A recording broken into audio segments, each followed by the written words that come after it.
Broadcasting live on the UnitedWest.org AM radio network and simulcasting on DirecTV, iHeartRadio, Roku, and the World Wide Web, this is Enemies of the State with Tom Trento.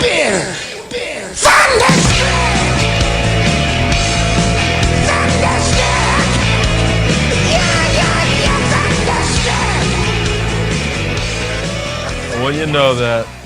Just as the show starts, the bill collectors call on a Monday afternoon, 4:05 in the afternoon. Tom Trento, your host.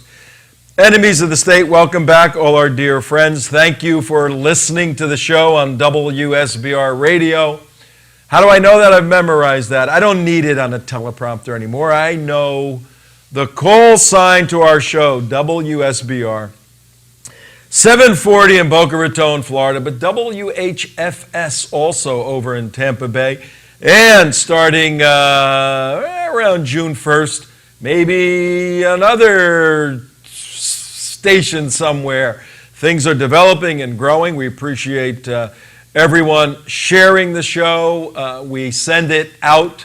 If you're not able to listen live, either on the radio in South Florida, on the internet, on iHeartRadio, you can pick it up on theunitedwest.org. Watch the show. We produce a television show.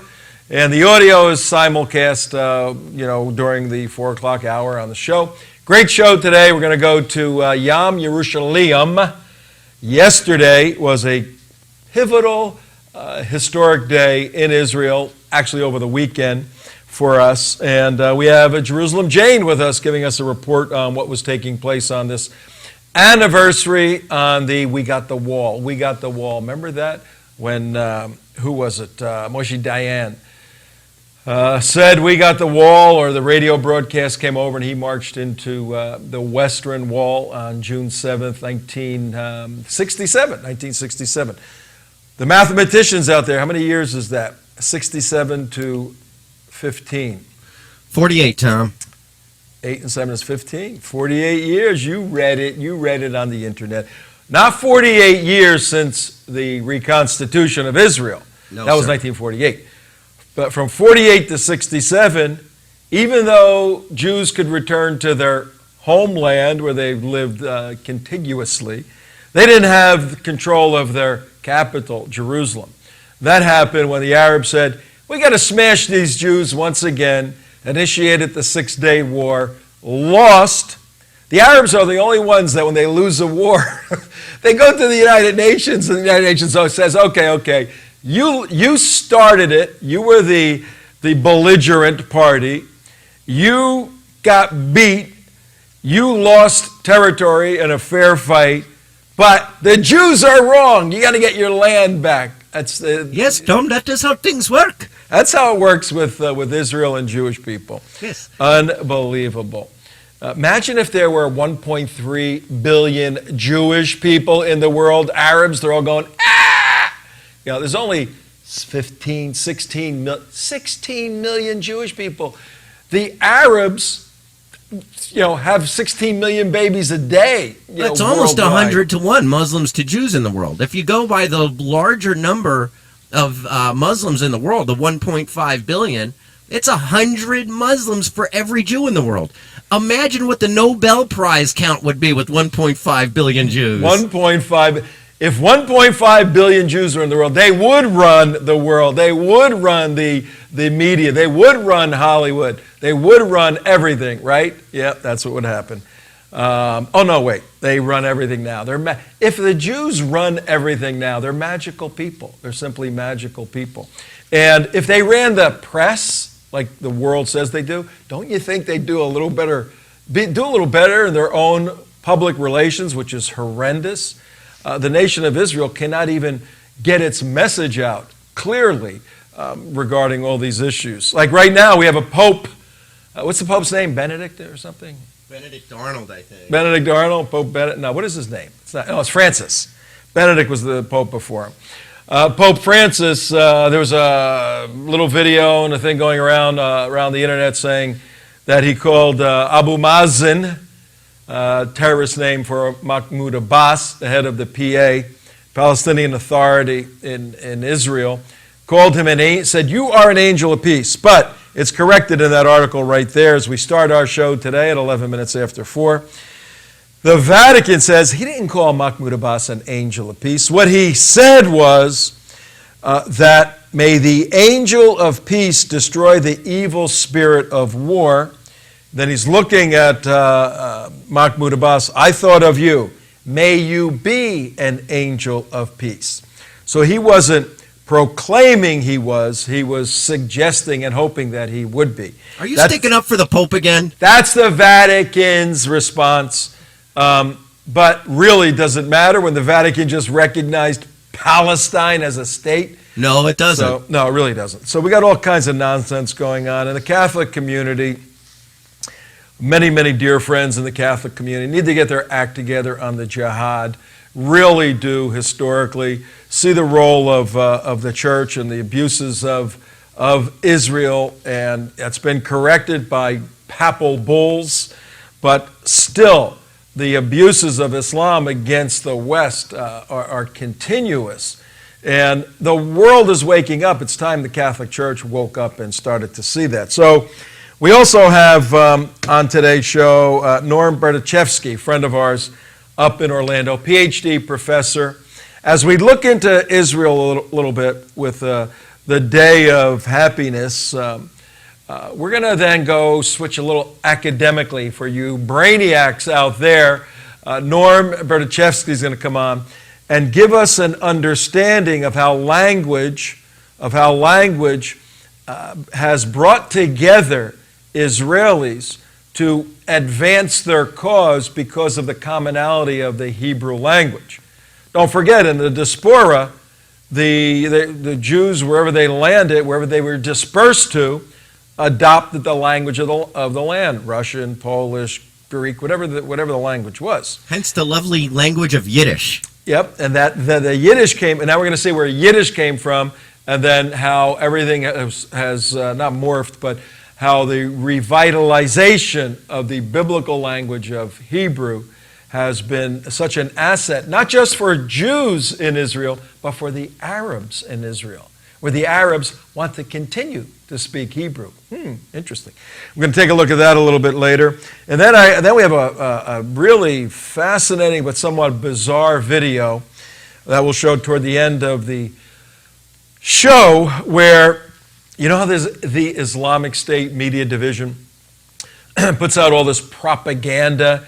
You know, we're coming to the West, we're going to chop your heads off, we're going to take over Garland, Texas, we're going to kill everybody, we're going to do all this stuff. Well, some Christians put a response video together for the Islamic State.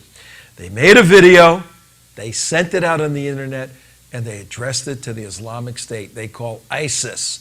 We're going to look at that 3-minute video. You're going to be amazed at what the Christians said about the Islamic State savages. Very, very interesting. But where are we going first, guys? Where do you want to go, T?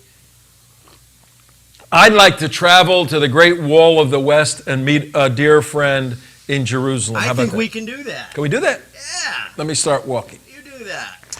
Going over to the Great Wall of the West. Oh, look who's there waiting. Jerusalem Jane. Hi, Jane. Shalom. Shalom. Good to see you on this Monday. We usually have you in the middle of the week, but you were busting at your emotional seams over the weekend. Tell us what has taken place in Israel. We are celebrating. We have been celebrating Yom Yerushlayim Day, the Jerusalem Day, celebrating the capital of Israel. What can I say? It has been a thrill. It has been exciting. It has been party. It has been flags and people being happy and dancing. You know, it's been celebration, and I just took part of it. Yeah. We're showing some of the pictures of the celebrations in the old city. What is Yom Yerushlayim? What does that mean? What's it all about? It just means Jerusalem Day, briefly in Hebrew. For me, it was very, very important to ascend the Temple Mount yesterday because of all the things here in Jerusalem. What is still not in the hands of the Jewish people? The Temple Mount. We all know the story about that. And for me and my story going to the Temple Mount, I had to go there yesterday. And I got up there. When I arrived, we go to the entrance at the hotel to go up to the Temple Mount. And what did I hear even before I could see them? Allah Akbar. People singing and dancing. No, Jewish people, she heard. We Jewish didn't hear people, you, Dan. yeah. A lot of Jews went up on the Temple Mount yesterday. So when I arrived there, oh my God, there was a long line. The Jews was on the left, the rest of us was on the right. Because, of course, they had to be checked, but before they could go up, they would have to have protection. So I made some videos of them, and I took their photos. And when I passed some of the guys, they were actually saying, you know what, have fun, enjoy when you go up.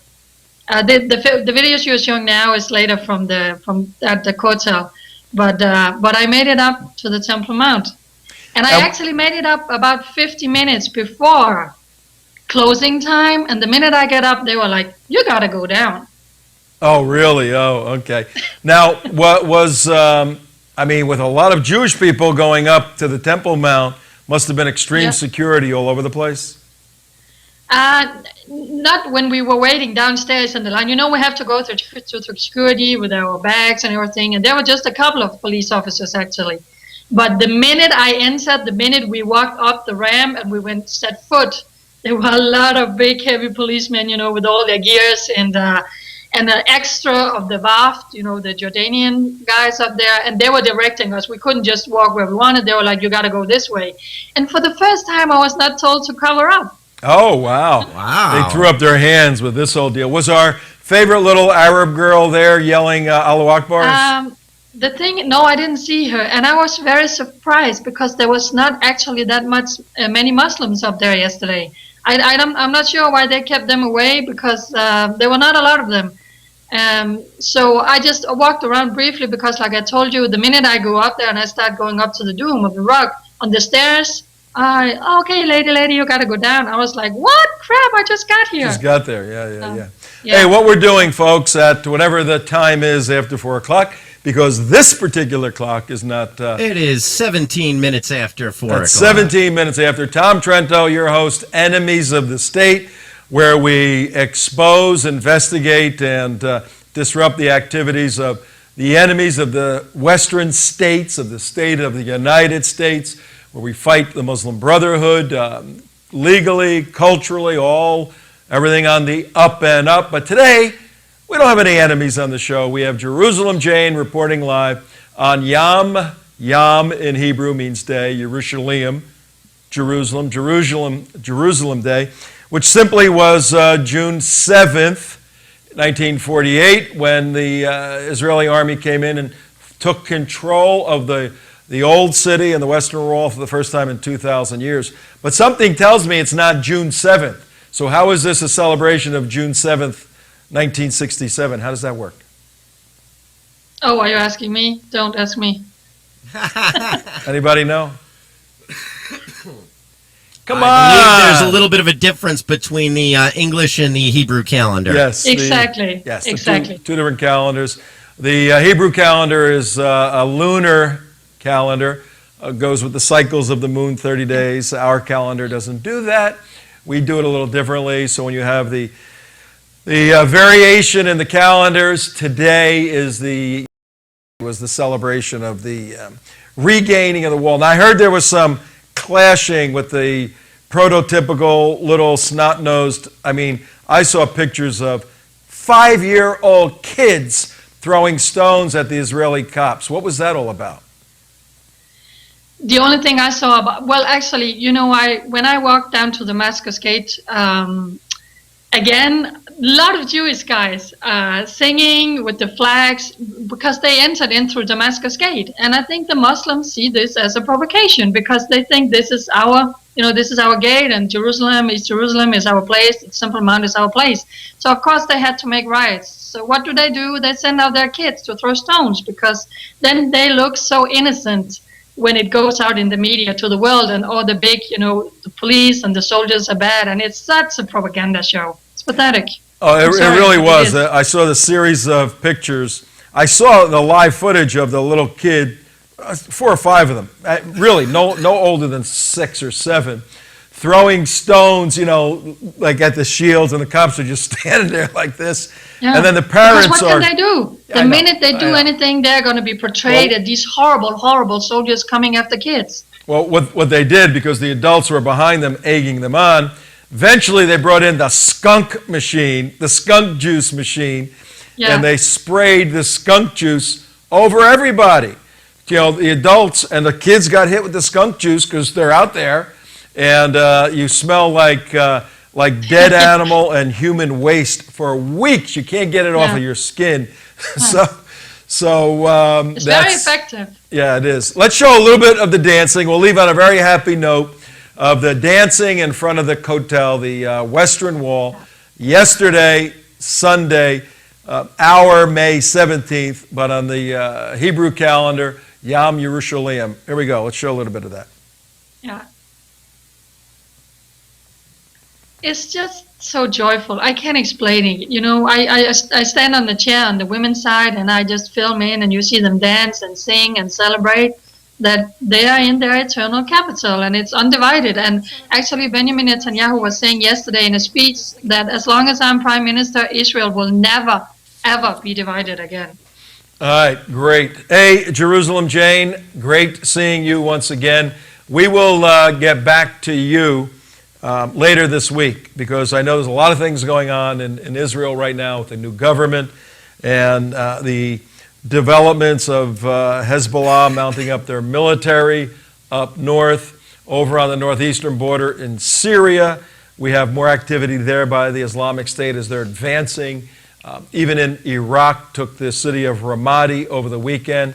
So we'll get back to you. You stay safe in Jerusalem, Jerusalem Jane. And ladies and gentlemen, Jerusalem Jane has her own, well, you're building a website, but right now, Israel One Nation, Facebook, Israel One Nation. Is your donate button up on Israel One Nation yet? We are working on that, dear friend. So just share the news here in your show. All right, well, let's do this. You can go to our website, theunitedwest.org, and you can click on the donate button and put a little note in there for Jerusalem Jane. She has her own account with us, but you can put it in our name with a little note. We'll make sure that donation, 100% of the donation gets to her. She lives completely on faith, ladies and gentlemen. There's no income. There's issues with working, and she may be working, may not be working, all of this. But right now, she needs your generosity. And if she does not live an extravagant lifestyle, believe me, we're very aware of how she's living. She's a minister to the state of Israel, to Jewish people, and such a phenomenally positive asset that so many people are starting to become aware of. Israel One Nation, go there. Make a donation on our site, theunitedwest.org. Bye, Janie. See ya. Bye. Love you guys. Love you guys. Bye. Take care. Jerusalem Jane. A situation at 24 minutes after 4 on the 18th May. 2015 is that the Arabs and the non-Jewish world and the United Nations say that Jerusalem is a disputed territory, hasn't been resolved yet as to who owns it. Now, you can't get more absurd than who owns Jerusalem. You can go in the Bible, you can look at it that way, you can look at the city won in a variety of wars. All the doctrines of winning land and territory in warfare that apply to everybody in the world except Israel, particularly when it comes to Jerusalem. But the United States, for years, I think since 1995, has said that our embassy is supposed to be in the capital city of every nation. The capital city of Israel is Jerusalem. Our U.S. embassy supposed to be in Jerusalem. It's not. Where is it, gentlemen? Mike? It's next door to Mike's place in Tel Aviv. Yeah, right next door. So you can have a drink and you can go talk to the embassy guards whenever you want. You need a drink to talk to the embassy guards. Yeah, they're a little stiff. They're a little stiff. I mean, this isn't the kind of embassy where you enter, a 200-foot. You go through a gigantic metal gate, then you enter 200 feet to get to the building. And then once you get to the building, you go to the next. This isn't that kind of embassy. This is like right on the sidewalk, the embassy, and you can throw a piece of paper and hit the building. That's how close it is. A very dangerous situation that way. But since 1995, we have a law in Congress that our embassy has to be in Jerusalem. But there's a caveat in there. There's an exclusionary phrase that says if the president so deems, then it will not be moved for, quote, national security reasons, end quote. That's what it says. And every 6 months, it's a 6-month lifespan to this. Every 6 months has to be renewed. And every 6 months, the president, from Bill Clinton on, said, okay, we're not going to move it for national security reasons, because the Muslims would flip out if the United States put their embassy there. But you know what? Who cares? Let them flip out. They'll start killing each other. If they kill other people, they'll get stopped, and the embassy will be there. You have to push through on these issues, like we push through in Garland. You can't let the provocation doctrine of Islam, which is called fitna, you can't let fitna, you can't provoke me. Anything that provokes me is haram, is illegal, and we can beat the hell out of you. You can't let somebody else's absurd religious doctrine interfere with the everyday logical facts of life. United States of America. Now we know this president doesn't want the embassy in Jerusalem. That's why it's not there. But hopefully, and I think Ted Cruz right now, and he's not my number one pick at this point, though everybody's telling me, yeah. He's been very vocal on moving the embassy, notwithstanding the exclusionary clause of national security, to Israel. Very vocal on that. So that's good news. Well, I'll tell you what, I'll bet Obama would like to put an embassy in Jerusalem. Yeah, a Islamic embassy. Yes, the new Palestinian state. He would love to put that embassy right smack in Jerusalem, I'm sure. Yes, he would. All right, we got all kinds of things going on. If 27, hey, we can bring Norm Berdichevsky on. We're right on time here. Is he around by any chance? Yeah, Norm, Tom Trento, how are you, my friend? Thank you. We're booting you up. We have some new train. Oh, I'm going over to the wall. I didn't see the direction of the. Here we go. There you are. Hi, Norm. Wow. How you doing? Good to see you. Yeah. There, got your camera good. Been a while since we spoke. There's your book. Yep. Modern Hebrew. I think we interviewed you a while back, but let's get our audience, our listeners and our viewers. Our listeners are in South Florida on commercial radio, WSBR radio, 740 AM on the dial, 4 o'clock every day, East Coast time. Over in Tampa Bay, 1010 WHFS. But on iHeartRadio or on the website, you can pick the radio show up worldwide, or UnitedWest.org, UnitedWest.org. You'll get it there, .com too. TeaPartyCommunity.com, and pieces are on Breitbart. Tell us, Dr. Berdichevsky, who you are, what you're all about, and we'll get into the interesting topic for today. Well, I recently retired after many years of teaching and translating experience. I lived 11 years in Israel and most recently taught Hebrew at all levels at the University of Central Florida in Orlando. And I had long been aware of what I felt was a very unfortunate and growing gap between American Jews and Israelis. And to a large extent, based on an issue which many people simply avoid or are unconcerned about, or rather passive, and that is language. The fact is that very few American Jews have any capacity in Hebrew, modern Hebrew. This includes many who may attend synagogue services regularly, are familiar with prayers, may even know biblical passages very well, but the two languages are far apart. They have different histories, and in fact, we have a comical situation where twice as many students study biblical Hebrew at university level, predominantly Christians at Christian universities, twice as many as who study modern Hebrew.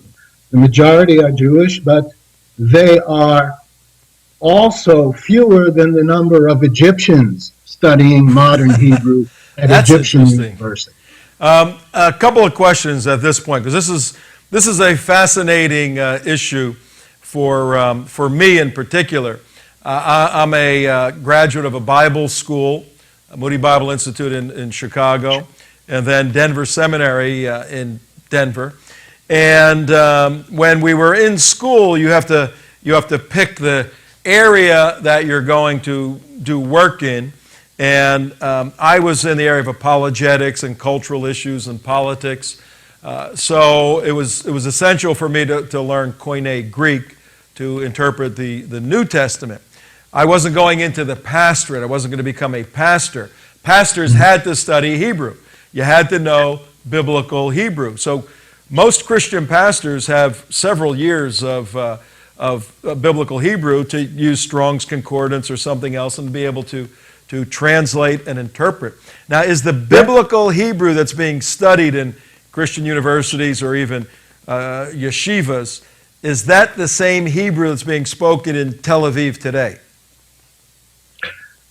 The language of the Bible, and even if we carry it through to the period of the Mishnah, the Talmud, has a vocabulary about 1/10 the vocabulary of an educated Israeli who has at least a partial university education.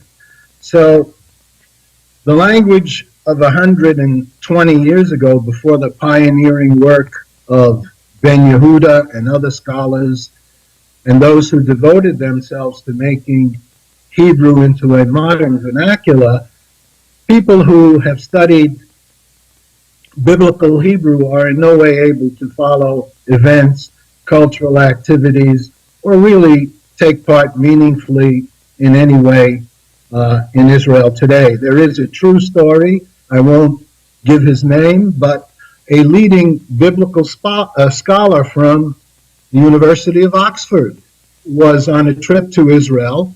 He was questioned, as are all tourists, about his intentions in Israel, and he said he was going to attend the conference. He was asked in what subject, and he immediately answered Hebrew. And so the monitors at the airport then asked in Hebrew, "Bevakasha, Adoni, na liftoach et hamizvada shelcha." Please open your suitcase. He had no idea what they were talking about. People didn't use suitcases in biblical times. He was immediately whisked away for further interrogation. Oh, all right. Now, this is very interesting. At how many minutes after the hour right now? I can't hear you, Damon. You're not on. 33 minutes after the hour. All right, 33 minutes after. Tom Trento, your host, Enemies of the State, with a friend today, Dr. Norman Berdichevsky, PhD, taught at University of Central Florida. Before we continue, Norm, I want to introduce you to our producer, Damon Rosen. Say hello to Norman. Hello, Norman. Hello, Damon. I don't see you, but now I do. Hey, Norm, we just got back. I led a tour in March to Israel, national security tour. Damon came with us. He's Damon Rosen, Jewish guy, first time in Israel. He got bit by the bug. He's in the process of doing Aliyah, and one of the obligations when he gets there is to learn colloquial contemporary Hebrew. What's he looking at in his near future? Well, may I ask, does he have a previous background at all? Is he able to read? Can he make out I can make out some of the letters. When I go to temple, I can follow along in the prayer book, so to speak. That's the extent of it. Well, Israel pioneered in the teaching of modern languages, and I stress modern, by what is called the Ulpan system, Ivrit Ivrit, where no other foreign language is used in instruction. And I believe that is still the most successful way for people who are coming to Israel with the serious intention of remaining for a period of time and trying to learn a basic vocabulary to follow at least the gist of conversations. I successfully taught in 1 week at a modern language school in London a journalist from Reuters who was not Jewish, who had no previous background. In 1 week, this was 8 hours a day of instruction with someone with a very high degree of motivation. Wait a second, Norm. Did you just say you taught a non-Jew with no Hebrew how to be functional in 1 week? Well, functional in those very particular areas of his interest. I in no way want to minimize the fact that everyone acknowledges this is a difficult language, although it has a number of mechanisms that make it much easier to learn than other foreign languages. Let me say that if a Martian was parachuted to Earth, he had no knowledge of previous Earth languages, but had a very computer-like knowledge and basis in logic, he probably would find Hebrew easier than almost all other languages. Wow. But That's I don't want to encouraging. minimize. That's encouraging for a dummy like me. If I give you an example, and this is also why eventually it is crucial to learn the alphabet. Words that look alike, have the same basic root letters, not only sound alike, because Hebrew is almost entirely phonetic. There are not what you would call silent letters or difficult combinations, but words that look alike and sound alike also share similar meanings. Let me give you an example. The letters in Hebrew corresponding to SFR are the words for book, sefer. You heard SFR. The vowels now are not crucial. SFR, sefer, is book. Sofer is a writer or an author, someone who makes his living from writing. Now, writer and book, author and book don't sound anything alike, but sefer, sofer, books are collected in libraries. A library in Israel is sifriya. Can you hear the consonants SFR in sifriya? Sure, yeah, absolutely. Yeah. Makes sense. Okay. All right. When it came time 130 years ago for pioneer linguists in Israel to say, gee, we need a word in our language for the modern concept of literature, the art of fine books, as in French, belles lettres, words that every modern language has. It wasn't plucked out of thin air. Linguists took those three consonants that have to do with writing and books, SFR, and because many abstract nouns in Hebrew, even in the ancient language, ended in ut, the letters vav, tav, pronounced ut, they coined sifrut for the word for literature. So it was almost as if the word had always existed. Actually, it hadn't. That's But too that is logical. Well, this raises a million questions, and we have a very astute audience. So we're gonna make application here. But I find this fascinating at whatever the time is after the hour. 40 minutes after 40 4. minutes after Tom Trento, WSBR Radio, Boca Raton. Norm, we're gonna have to have you back because there's so much we want to go in, and I think what we'll do in the future. I'm going to go have lunch with him. What do you mean? I know he's going to. I'm going to go spend Well, I got a week better with him. idea. Listen to this. We'll promote it in the future. We'll have a 10-minute Hebrew lesson for people traveling, for tourists traveling, like Where's the bathroom? Everybody speaks English there. That's another phenomenon. But let me correct you. Maybe where you travel, everybody speaks English. But as someone who also made a living, or who tried to make a living from translating and editing, I was frequently called upon by Israelis who immediately told me, "Oh, I really know English, but I have this contract, or I have this important document that I want simply improved. Like, I've written it in my own English. I don't want to pay the full translation price. I just want you to brush it up." Well, the English copy I got from them was simply unintelligible. And yes, people may know how to say "where is the bathroom" in English too, but outside of university circles, the major cities, there are many areas in Israel where you cannot simply depend on English. On English. Here's a question. Beyond very basic. Here's a question I have for you. Let's go back when Moses was leading the Israelites out of Egypt, to Mount Sinai. What was that language he was using, that Hebrew, in relation to 69 AD, just before the diaspora, just before the Second Temple was destroyed? What was the formulation of that Hebrew? That's several thousand years apart. And then what Hebrew did people speak in the diaspora, Jews, whether they were in whatever country they were in? And then I'm asking you, quite a few questions here. And then you keep referring to 120, 130 years ago. What uniquely happened there that seems to have developed a whole new contemporary lexicon for contemporary Hebrew? Walk us through that whole process. Let me start with the last question first and see if I can work back. Okay. 130 years ago, let's say around 1880,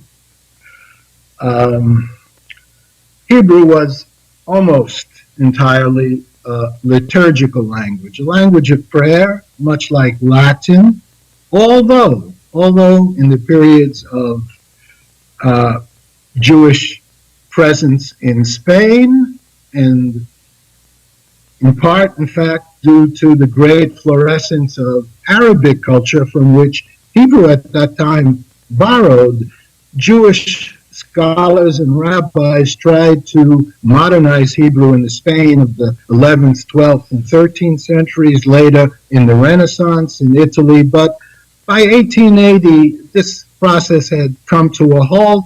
Some learned scholars and rabbis, when traveling abroad, did use Hebrew in verbal communication, but it was a very formalized, stilted language that still lacked numerous words.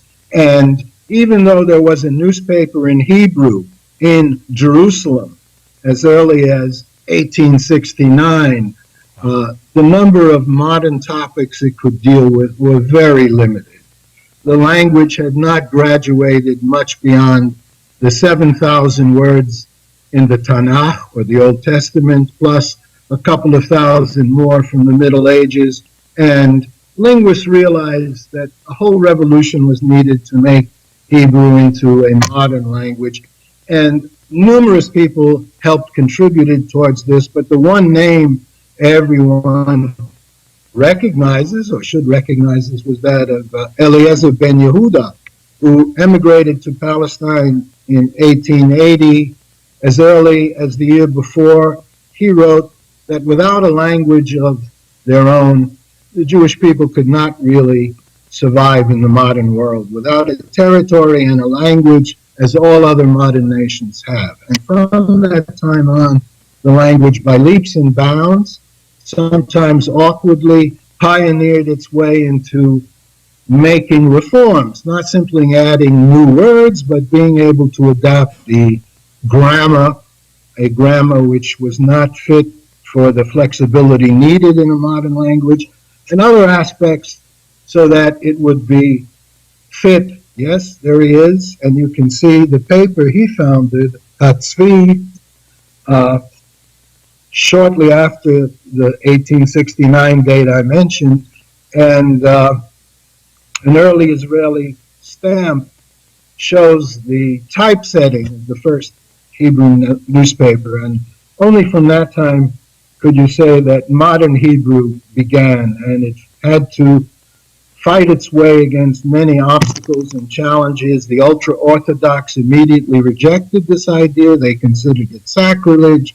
You couldn't have what they called Lashon HaKodesh, the holy language, used for secular purposes. There is the stamp. I have it in my book. It honors Ben Yehuda, who pioneered. In fact, he was a fanatic without a doubt. He demanded from his wife, a native Russian speaker, that she only speak Hebrew to their first child.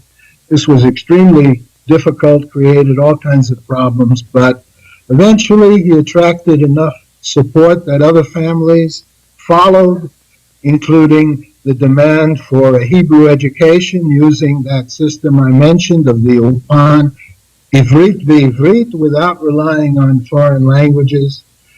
A whole cadre of modern Hebrew teachers developed in the original Moshe. Before we get to that, Norm, but I'm trying to understand all the nuances here. So the late 1880s, Ben Yehuda, who I think he was in construction too, because he must have built a big long street in Tel Aviv. There's a street called Ben Yehuda there. But what was his home is located on. What was he speaking? If he and his colleagues hadn't coalesced this new lexicon with all the new idioms, all the new words, all the new nuances, what were they speaking? And how did they communicate about a new concept did he do it in another language? Was the common language English, or how did all that work? No, English was scarcely heard in Palestine in 1880. Philanthropic Jewish organizations cultivated French and German. Ben Yehuda, whose original name was Perlman, was born in what is today White Russia, Bielorussia, near the Lithuanian border. His native languages were Russian, and like all learned, educated people in Russia, they also learned German as the most important foreign language, or French. All right, so how many people were on his team? Did he have like 10 scholars and they met every day? There were no computers, obviously. The scholars sat around and offered suggestions. How did the actual formulation of a new word take place? Well, originally they formed a committee, those people who were attracted to Ben Yehuda's ideas. The original committee were 5 or 6 individuals.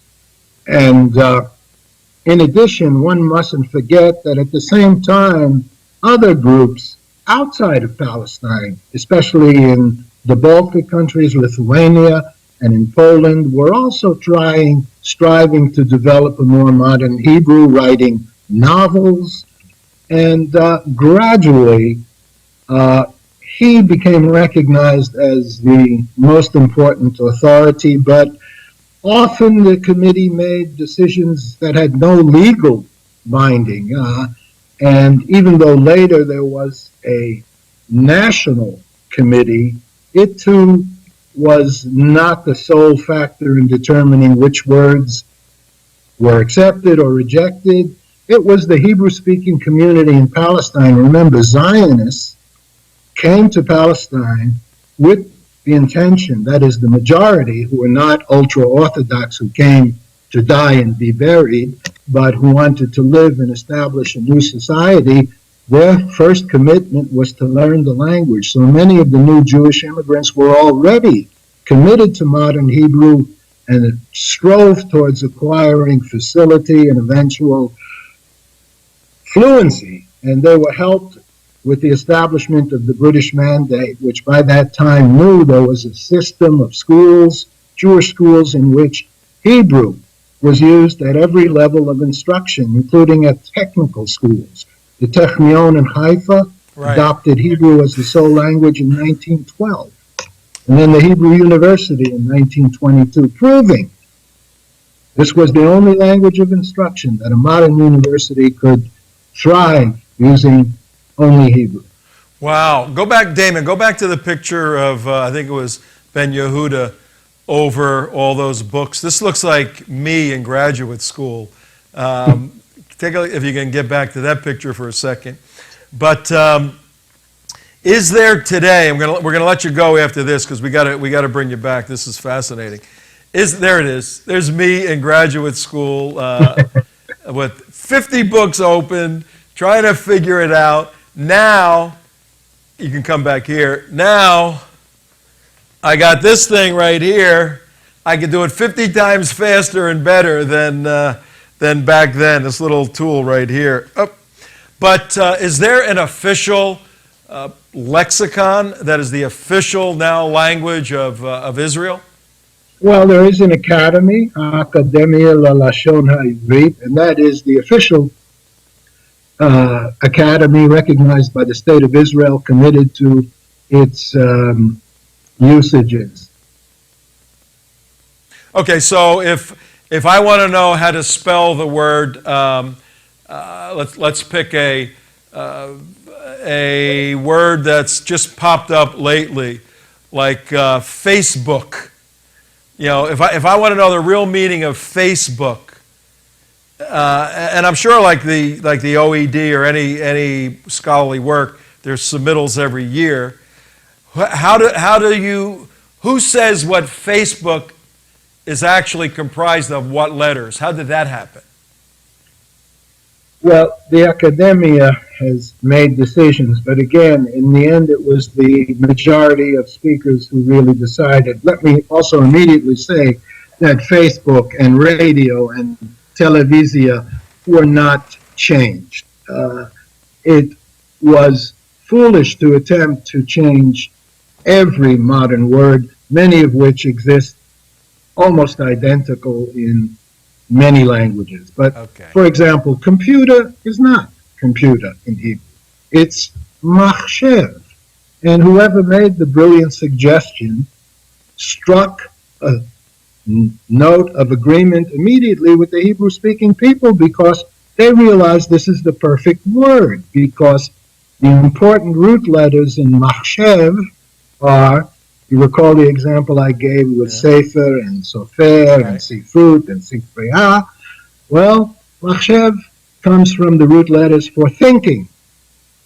Choshev is the verb think, machshava, thought, hitchashvut, concentration on an important subject. And so, because the initial mem is often used as a way of indicating a device, people immediately said, yes, this has to be the word, as if it would have naturally been the word chosen by Moses or someone else, because it embodied the structure, the skeleton of the existing language.